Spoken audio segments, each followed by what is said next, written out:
on May 15th in Crown Point. Jordan, it was your guys' showcase, Prep Red Zone Illinois and Prep Red Zone Indiana. Why don't you tell us a little bit about it? Yeah, so we had about maybe 150 or so kids show up.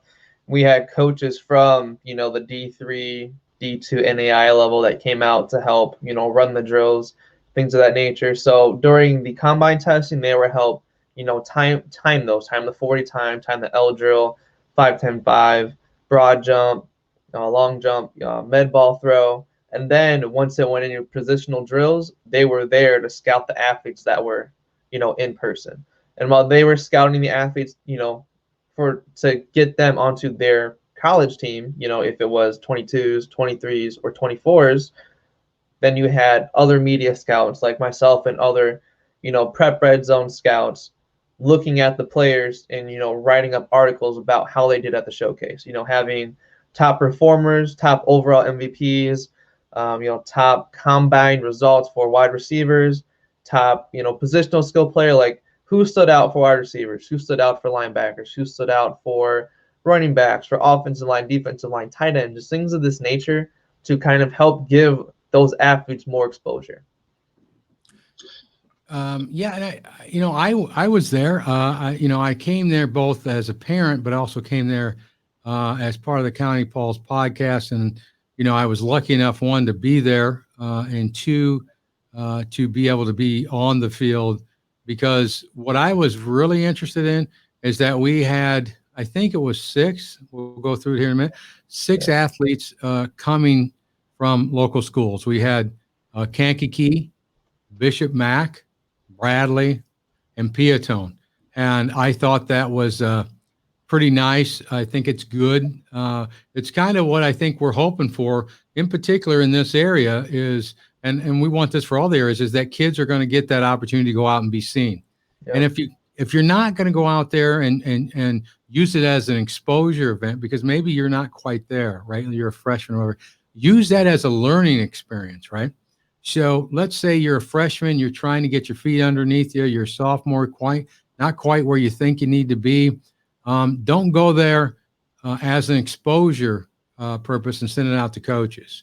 Because as I was taught, and I said this on Saturday, you can go to an exposure event and you can either get exposure or you can get exposed.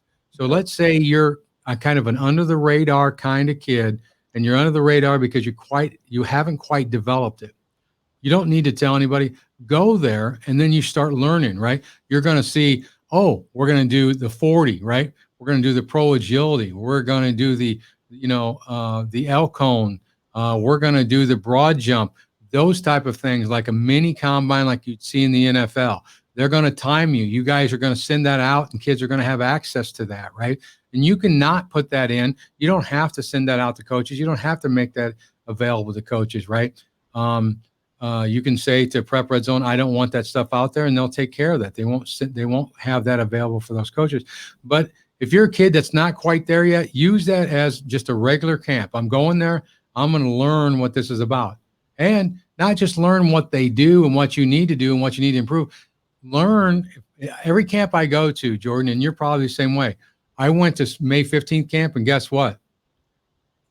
I knew what you were going to do. It's not my, first day at a camp. But what I noticed was, in particular, when it got to quarterbacks, receivers, linemen, they're doing their line drills. When we got to the kind of those one-on-ones, in particular in the line where you got a defensive guy going against an offensive guy, you line up your 4 positions, they're going at it. And I'll tell you, man, there are some big, bad kids that are there, right? And so I think I learned somewhere, wherever they come from, they grow them big there, right? Or mom and dad are probably pretty good size and probably pretty athletic, because this kid, is just running through kids, and he's 6'5", and he's built like Adonis, right? So I think it's important for players to see that too. Like, hey, that's the guy, right? That's the lineman that I want to be. That's who I may have to go up against in the next year or two. So you're striving to be that guy, that receiver, that quarterback, that offensive tackle, that defensive end. And I think it's a really cool opportunity. even if you're not going to use exposure. If you're using exposure, what I suggest guys to do, and we did this, figured out the number of coaches that were coming and the scouts, sent them all either DMs or emails, if we had their emails, and said, I'm going to be at this camp, and send it about a week ahead of time. That way you're announcing you're coming, and they're going to say, oh, this kid is on it. I'm going to reach out to Jordan Amaskane, and I'm going to look for him. And they're going to look down that sheet that you give those coaches, and they're going to say, oh, I'm looking for number 133, Jordan Amaskane. That's who he is, and I'm going to look for that number on the back of his shirt. And I think it was important. Now, I didn't get into, some of the stuff you got into. I think you wrote some articles on it.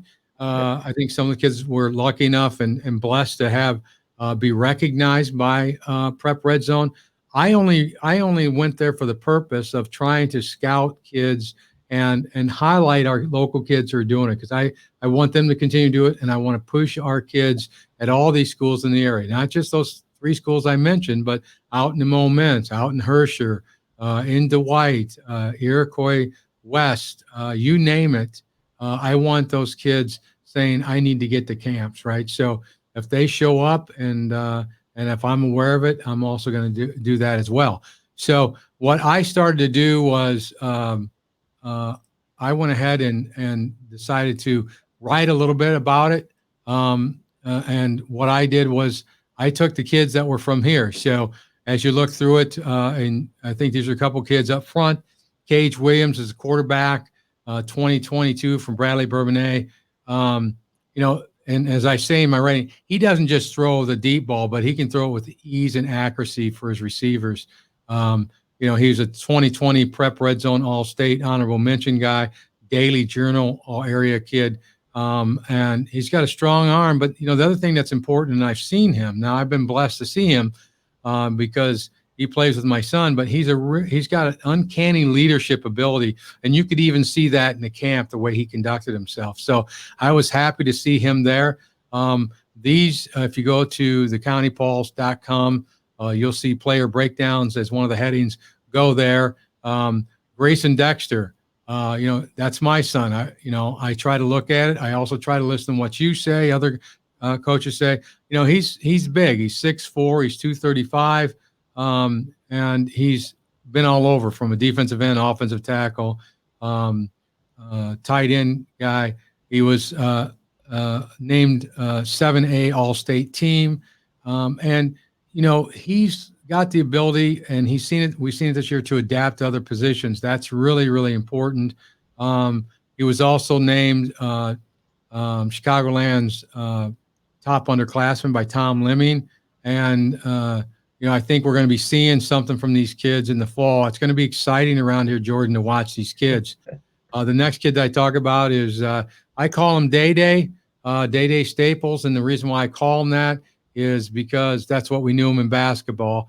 And the thing about him is he's very versatile. He can throw the ball well, and he gets it where he needs to get it. If you didn't know him, or if you watched him, you think, boy, he's an awful quiet kid. But don't confuse his, unassuming personality with what he does on the field. He has a different persona, I guess you would say, on the field, and he really can turn it on. And I expect a lot of good things as he goes into his senior year.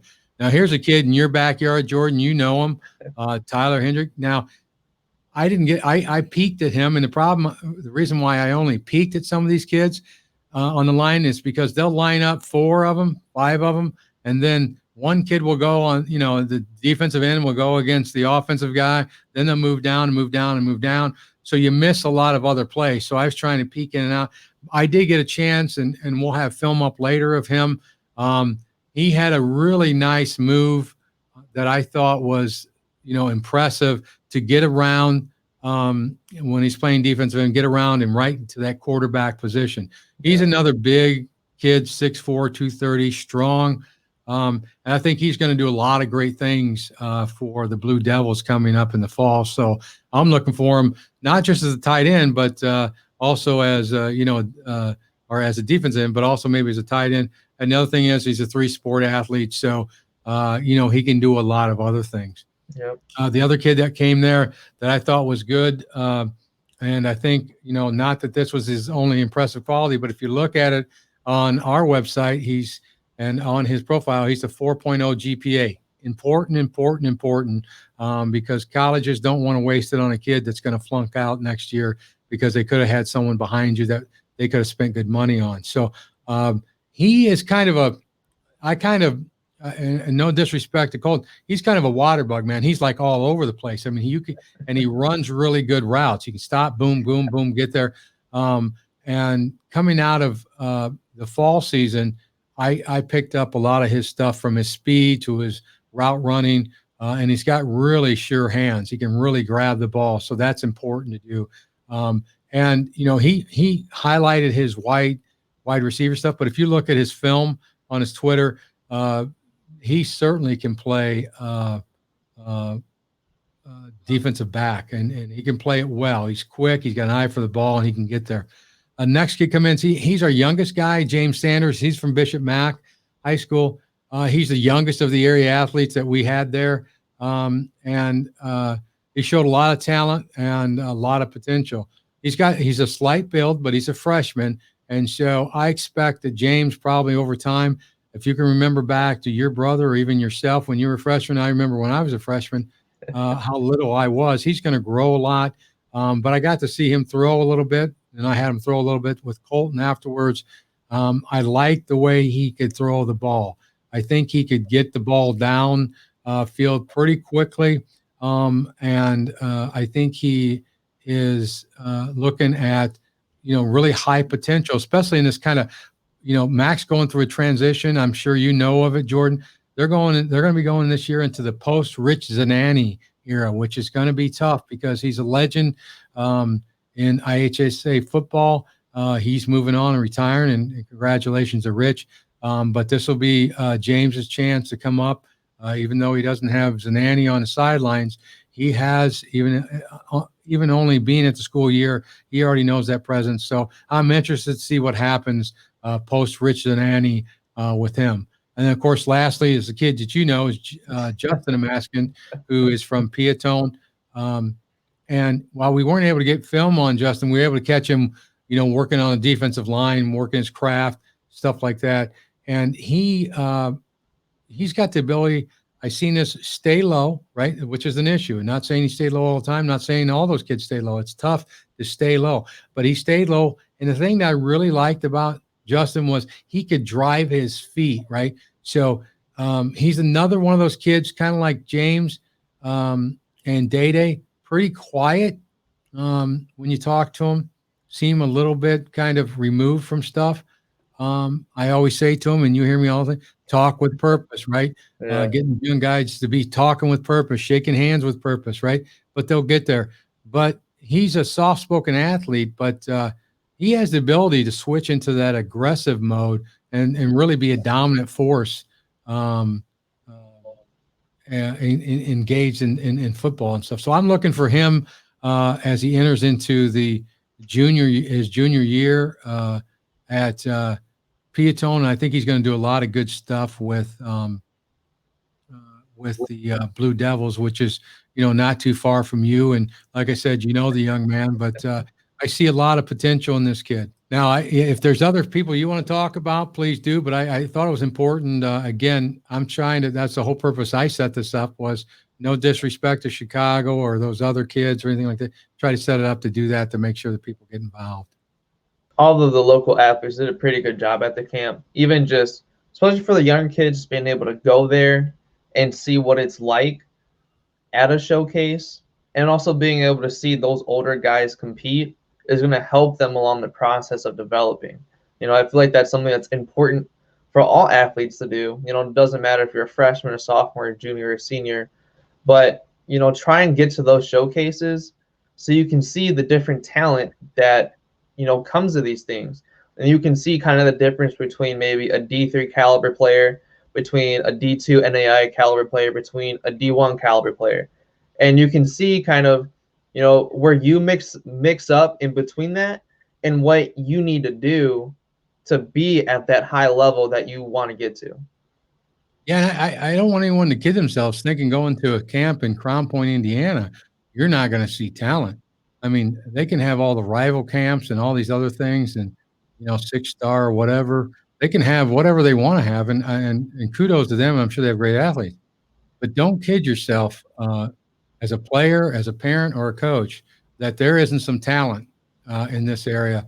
And we're going to make sure that that talent gets recognized because we are outside the urban kind of centers, the urban coverage. And we want to give those kids kind of that opportunity to be seen, people to know, and get the opportunity to go to college and hopefully give them a chance to really have a great career in their life. 99 out of 100 of them aren't probably going to go to the NFL. So they're going to have a career in something other than football, and that's okay. But football might be just the opportunity to get into the school you want, and it's not going to be so much of a burden on you with debt in the future, or mom and dad too. Dude, I appreciate you coming on. I think we're doing some good things. We are still working on a June date for our free seminar.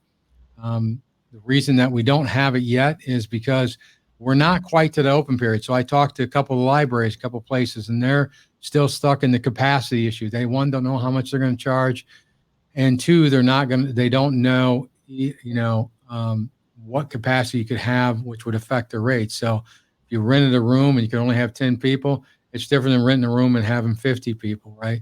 But I think the date, somewhere around June 11th, somewhere in that area, don't quote me on it, they're going to start opening the state back up, and we're hoping we can get there. So I would say probably a little bit later in June. Things are going to pick up for us. We're going to be traveling all over the Midwest, but we're going to squeeze it in one way or the other and try to get parents and players in here. We'll have a flyer out. We'll have some stuff out. We'll put it out just to get folks there. And we're going to not just rehash this stuff, but we're going to go over some new stuff and give you some angles that maybe you didn't get before.